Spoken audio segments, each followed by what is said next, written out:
আসসালামু আলাইকুম। আমি আছি আজকে আপনাদের বরিশালে পুলিশ সুপারের কার্যালয়ে। স্বাগতম। বরিশাল পুলিশ সুপারের কার্যালয়। এখানে অসাধারণ একটি মারাত্মক কাজ করা হয়েছে, যেটা খুবই দর্শনীয়। এখানে আসলে আমার মন ভরে যায় কাজ দেখে। বরিশালের মানচিত্র কত সুন্দর এবং চারপাশে লাইটিং, এটা কিন্তু অসাধারণ, অতুলনীয়। এখানে অনেক কিছু আছে, অনেক শোপিস আছে, অনেক বই আছে। এখানে একটি লাইব্রেরি আছে।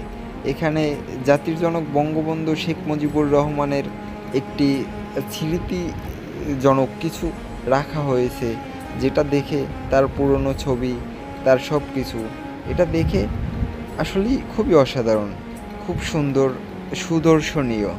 এখানে আসলে আপনার মন ভরে যাবে। আর পুলিশ মানেই আস্থা। পুলিশের কাছে গেলে মানুষ অবশ্যই ভালো কিছু আশা করে। আর এখানে আসলে অবশ্যই আপনি ভালো কিছু পাবেন। এবং এখানে সব, যার কোনো কেউ নাই, তার আছে পুলিশ। এটাই হচ্ছে জনগণের বন্ধু। জনগণের বন্ধু মানেই